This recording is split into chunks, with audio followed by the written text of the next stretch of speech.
sign and awaiting that drop of the gate. The whole shot is critical. Yes, it's a long race, but with all those ruts out there, you really want to be the leader and not the chaser. A lot on the line right now. Stanton looking for a consecutive victory. Parker, Puzar, and Healy, they're looking to tighten the overall points race. They need good finishes here. Getting ready, getting tense. There's the gate, and a good start. Look at the massive charge for the course. LaRocco in good position as they come into that first turn.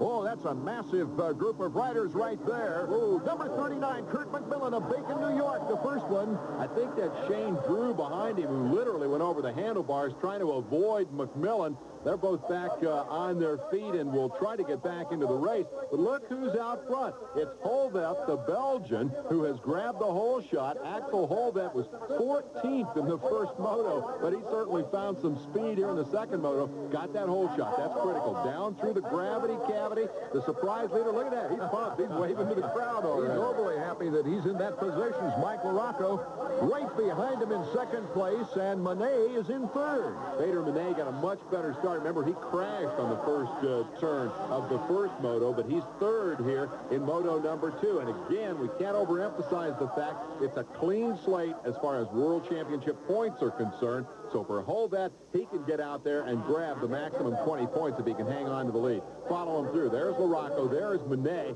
And there is Stribos. Ooh, and Stribos is chopped off by Johansson. Yeah, and he knocked him on his head. That's two crashes in a row for Stribos. Johansson's got good momentum as far as Grand Prix points are concerned. He won the last race in Belgium. He was 6th in the first moto. A good high finish in his second moto would certainly help his point situation. From Sweden, of course, he's one of the Europeans who has always shown well here at Unadilla. Poor starts, though, have been his trouble. Well, he's not alone in the poor start category. Keep in mind that Jeff Stanton is buried somewhere back in the traffic as well. Mike LaRocco is really the man on the move as he sets his sights on the leader.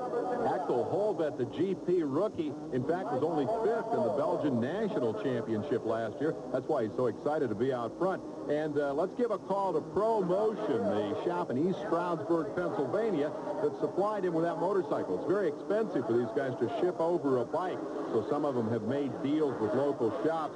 A shop in Connecticut by the name of Midtown Kawasaki supplied the bike to Tooze Visser, and we saw him run very well in the first moto. And speaking of shipping equipment and bikes at a great expense, but lots of rewards possibility, Puzar and Parker, world champion points leaders, are back in the pack. Mike Healy. Where's Mike Healy? He's doing better. He did not finish the first moto, but he's doing better in the second moto. He came into the race tied with Parker, don't forget, in second place in the points. As we watch LaRocco close in on the leader here, Healy is a real story this weekend. He got hurt in practice, and as a result, just didn't show much in the first moto. He's doing a little better this time. And Jeff Stanton, he's way in the back. Look at LaRocco up the hill, takes the outside line, and shot by old Axel like Axel was tied to a stump. We have a new leader. LaRocco's performance now puts the heat on Stanton if he hopes to take the overall victory. He has to move up into the group now and not let LaRocco get too far out of sight. The traffic, of course, is a big issue, and when you're stuck in the back like that, there's a real concern that a guy like LaRocco, whom we mentioned earlier, has that tremendous speed, can just get away. And by the time you get clear of the traffic, it's just too late to run him down. So LaRocco, I would suspect, is probably going to try to do that breakaway right now. He'll try to leave Holvet behind and get on his horse and just split. And if you just joined us, he took a third in the first moto, so that puts him in line possibly for an overall title, depending on Stanton's performance. Holvet trying to hang on here, doing a pretty good job. I'm impressed with this guy. When you're only 5th in your national series and come to the GP, particularly in America, and run this well, you're at least a potentially serious player in the game. He's keeping up with LaRocco. Looky here. Mickey Diamond down on the course is just now getting up. He clashed with Alexander Puzar, the defending world champion. Puzar, already moving on out of your picture, is having just as much trouble, though, as Diamond. Back up front we go with the leader, LaRocco. The second-place man is Holvet, and he's under pressure now from Johansson. More from Bruce Penhall on the champ. Just 2 laps into this moto, the second moto here at Unadilla, Alessandro Puzar is not having a good day. 2 times he's crashed within the first 2 laps. Back to you, Dave. The world champion could be shut out here today. No points, and if that happens, it's going to be a huge day for Trampus Parker. And look at here, Jeff Stanton moving out of the traffic and taking rider by rider is moving up into the competition scene. Stanton is fourth and charging. This is Holbet in second spot, then Peter Johansson in third, and then Stanton, who is really coming after him. I think he heard us talking about it. He knows that he can't let LaRocco get away up front. And by now, he might have been told what you said in the first moto about momentum, because you can see he's gathering momentum rider by rider, setting his moves up, just like he was on a pool table for the next shot. Johansson is the man in Jeff Stanton's sights. It's the race for second, third, and fourth. The ruts really dictate where you can go on the racetrack and complicate the passing maneuvers. Here's Stanton taking the inside line, the inside rut, if you will, and he rides it right into third spot. Look out, Holbet. I think Stanton's coming. And there's our defending world champion, Alessandro Puzar, who's decided to pull out of this second moto after a much difficult time.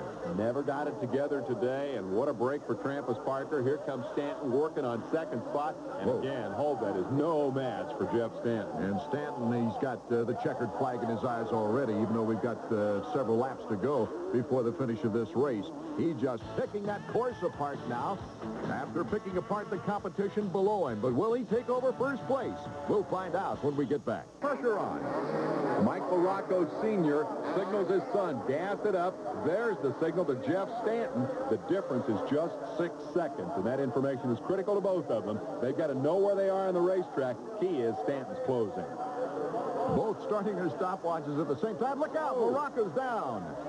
Boy, he dropped like a dead weight underneath that hill. It's the ruts behind that. There you see them. You get the front wheel in one rut and the back wheel in another, and you're going to go on your head. And I think that's what happened as he disappeared behind the crest of that hill. Cross-rutted the motorcycle, went on the ground. LaRocco's spill giving the lead over to Jeff Stanton. Very opportunistic, but what a great charge from behind in the back of the pack to deserve this front place standing right now. Well, LaRocco sure made it easy for Stanton. Jeff was closing on him at a pretty breathtaking rate. He got within about 5 or 6 seconds, and LaRocco chipped over and handed him the lead. So Stanton, who demoralized him in the first moto, now has a healthy advantage in the second. I think the key question may be whether LaRocco can come back from that. That's got to be pretty disappointing. And Stanton really has to keep the focus to put the nail in the coffin right now. The fans here at Unadilla, well, they might even feel cheated because they're known for cheering great competition. Wheel-to-wheel battle between those two would have brought them really alive, and I'm sure they wanted to see that. Let's check the interval. First and second, Stanton comes up over the jump where LaRocco crashed. 3.8 seconds. So basically, Mike lost a total of 10 seconds with that crash. Right here, Stanton looking back over his shoulder, taking the opportunity on that tight turn to see where his competition was and see what LaRocco's doing. Obviously, he wants to keep a tab. Uh-oh, look out. Stanton's in trouble. Almost crashes through the right-hander, starting up the hill. He appeared to just get the back end out of shape, and there goes LaRocco, and we've got a new leader. What a race. We've got that wheel-to-wheel competition now the fans wanted from the very beginning. LaRocco now coming back.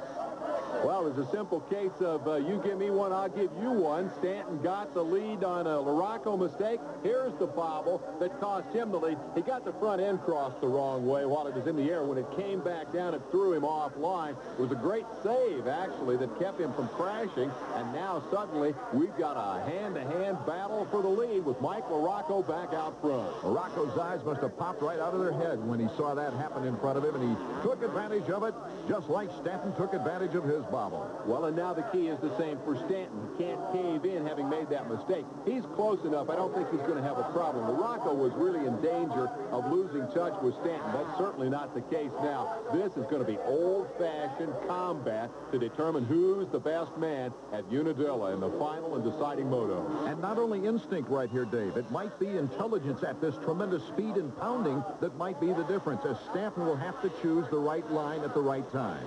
With all those ruts out there, choosing the right line has been critical all day. Right now, LaRocco's got the better of it. Let's get a trackside report from Bruce Penhall. The battle continues for first and second place between Mike LaRocco and Jeff Stanton. Is Jeff Stanton playing with him, or is Mike LaRocco picking up the pace? Wait and see. Back to you, Dave. I don't think either of these guys is playing around right now. I think this is pretty serious stuff. Stanton, if they finish in their same order they're running right now, will end up as the overall winner for the day based on the combined scoring. I guarantee you he's not going to settle for second spot. He's going to get up there and race LaRocco for the lead. A first-place finish here could add to a year of firsts for Mike.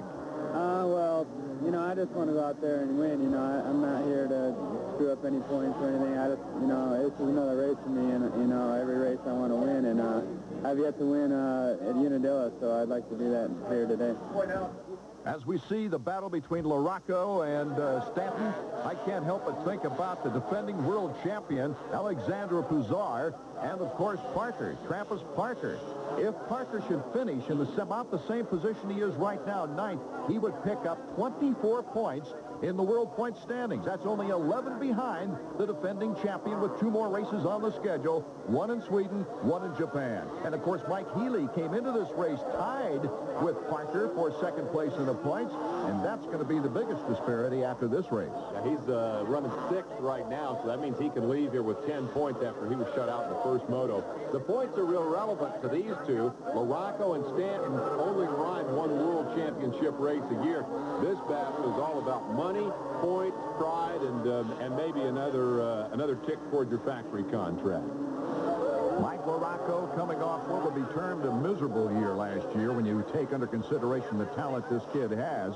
But he has shown consistency in these 2 motos that he has not really shown us before. And in fact, should he win this moto, it would be the second biggest win of the year, if not his career. And that first one, of course, being the Supercross win earlier in the season.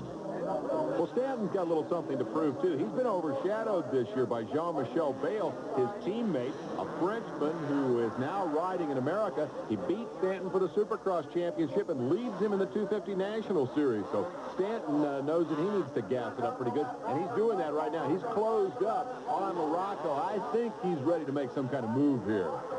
Bales is not in this race because he chose to go to the 500cc Grand Prix, and FIM rules state you can only race in 1 GP class.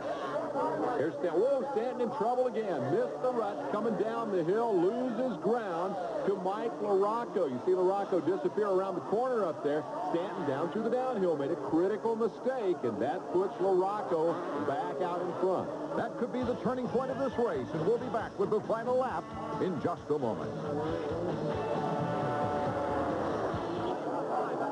In this moto, he's out in front right now, but Jeff Stanton is putting the pressure on him in second place. Now, Jeff won the first moto. LaRocco took a 3rd place. So all Stanton needs is a 2nd place here on the second moto to take the overall GP victory. As they go into the white flag last lap, that's a critical point. Stanton does not have to pass LaRocco to win the race, and yet he's going after him. It's a matter of pride. It's a measure of the man. Look at this. LaRocco out in front. Oh, there's a bump. Look at Stanton take advantage of it. Another bump. Can LaRocco come back now? He does. On the outside. He'll take the outside of the corner. He gets more speed out of that corner, Dave. He just wouldn't let Stanton by. Stanton came up, gave him a whack, and LaRocco said, hey, I'll give you one right back, and held his line on the outside. He's been very effective in that section of the track all day today and kept Stanton behind him. That's a man who is motivated. He wants to win this race. Passing the slower riders. Right now, LaRocco making sure that he doesn't make a mistake going around the tight turn. Look at the fans. They're just going nuts over this battle. This is it. Last lap, coming down to the shootout. Everybody cheering on their favorite. Stanton doesn't have to win this race to claim the overall, but he wants around LaRocco in the worst way, trying to set up a different line on the final lap and make the move. LaRocco seems to be holding his own. He's holding up under the pressure, no doubt about it. He's got a good lead now as they come down that stretch. Tight turn. Does he look back? No, he's concentrating on the track ahead. Exactly. He's got to maintain his focus. He's got to own the racetrack and make Stanton take the odd line. Make Stanton go where he doesn't want to go. And if he can do that, I think he can win the race. Here he comes. Here's the try. Will he do it? Stanton quite. He makes the corner in time. LaRocco made the corner and shut him off. Remember in the 125 class how Kudrowski made the pass by using that inside line? Stanton didn't have the speed. LaRocco kept the gas on, stayed in front, and Stanton is running out of places to make the move. And as we see this tremendous battle come to an end, we'd like to thank the many volunteers and the promoter Ward Robinson for their invaluable help in our telecast. Tell you what, Art, I think we've seen Jeff Stanton's best shot. He overshot the berm in that last right-hander, and I don't think he's got anything left for Mike LaRocco. I believe this kid from Indiana is, in fact, going to win this second moto. Mike LaRocco and his fans have to feel good that he's put two excellent rides together in this particular competition. He's had trouble doing that in the past, and could this lead to a more mature Mike LaRocco in the future? Well, it's certainly a confidence builder as LaRocco takes the checkered flag with a healthy margin at the end over Jeff Stanton. Stanton will